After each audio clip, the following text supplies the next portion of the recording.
ये है talks news network और आप देख रहे हैं पॉलिटॉक्स, राजनीति का कच्चा चिट्ठा। 5 दशक से उत्तर प्रदेश की राजनीति किसान और जाट समुदाय की इर्द गिर्द ही रही है। इसकी शुरुआत पूर्व प्रधानमंत्री चौधरी चरण सिंह ने की थी। चौधरी चरण सिंह किसानों के साथ वेस्ट यूपी के जाट लैंड में भी सबसे लोकप्रिय नेताओं में शुमार रहे। इसके साथ ही वे राजनीति में दूरदृष्टि वाले नेता कहे जाते थे। आज हम बात करेंगे दिग्गज जाट नेता व पूर्व प्रधानमंत्री चौधरी चरण सिंह के पुत्र अजीत सिंह की। 82 वर्षीय चौधरी अजीत सिंह ने गुरुवार को गुड़गांव के एक निजी अस्पताल में आखिरी सांस ली। वे 20 अप्रैल से कोरोना से संक्रमित थे। फेफड़ों में इन्फेक्शन फैलने से उन्हें निमोनिया भी हो गया था। अजीत सिंह का दबदबा पश्चिमी उत्तर प्रदेश में काफी ज्यादा था। अजीत सिंह जाटों के बड़े नेता माने जाते थे। वे कई बार केंद्रीय मंत्री भी रहे थे। पिछले दिनों अजीत सिंह मेरठ और मुजफ्फरनगर में आंदोलनकारी किसानों के मंच पर भी पहुंचे थे। अजीत सिंह ने अपनी राजनीतिक पारी अपने पिता चरण सिंह की मृत्यु के बाद शुरू की थी। पिता के नक्शे कदम पर चलते हुए उन्होंने जल्द ही किसानों और जाट वोटरों के बीच अपनी पकड़ बना ली थी। अजीत को भी राजनीति में पाला बदलने में माहिर माना जाता था। 90 के दशक में अजीत सिंह ने केंद्र की राजनीति पर ही फोकस रखा। केंद्र में कांग्रेस, भाजपा और जनता दल की सरकारों में वे केंद्रीय मंत्री भी रहे। बात को आगे बढ़ाने से पहले उनके निजी जीवन और शिक्षा के बारे में भी जान लेते हैं।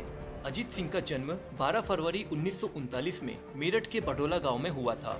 पढ़ाई में वह हमेशा अव्वल रहे। अजीत ने उस जमाने में टेक्नोलॉजी के क्षेत्र में उच्च शिक्षा भी ग्रहण की थी। लखनऊ यूनिवर्सिटी से बीएससी करने के बाद इंजीनियरिंग की पढ़ाई करने के लिए आईआईटी खड़गपुर चले गए थे। इसके बाद अजीत सिंह ने अमेरिका से मास्टर ऑफ साइंस किया था। अजीत ने करीब 15 साल तक अमेरिका में ही नौकरी की थी।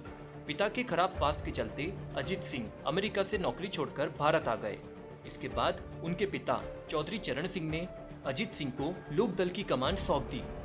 अजीत सिंह 1986 में उत्तर प्रदेश से राज्यसभा में पहुंचे। अजीत सिंह ने 1989 में पहली बार लोकसभा चुनाव बागपत सीट से जीता। इस दौरान विश्वनाथ प्रताप सिंह सरकार में 11 महीने के लिए वे केंद्रीय उद्योग मंत्री भी रहे। 1991 में भी वे लोकसभा के लिए चुने गए।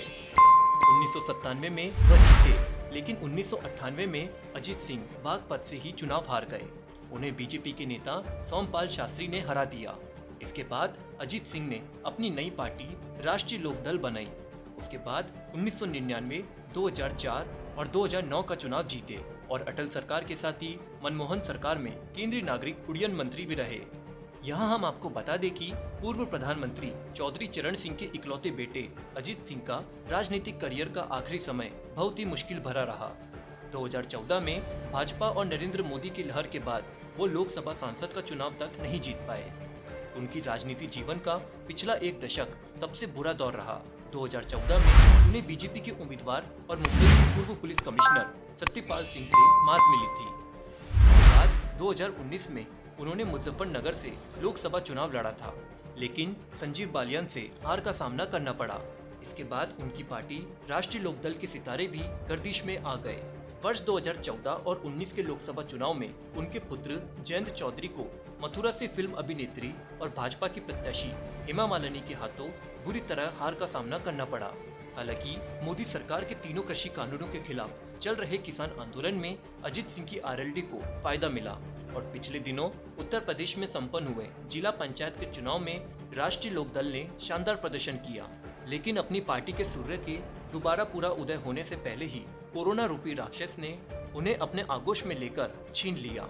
आरएलडी प्रमुख अजीत सिंह के निधन पर राष्ट्रपति रामनाथ कोविंद, प्रधानमंत्री नरेंद्र मोदी, गृह मंत्री अमित शाह, कांग्रेस के पूर्व सांसद राहुल गांधी, सोनिया गांधी, प्रियंका गांधी, रक्षा मंत्री राजनाथ सिंह, उत्तर प्रदेश के मुख्यमंत्री योगी आदित्यनाथ, बसपा प्रमुख मायावती, सपा के राष्ट्रीय अध्यक्ष अखिलेश यादव समेत तमाम नेताओं ने अपनी शोक संवेदनाएं प्रकट की है।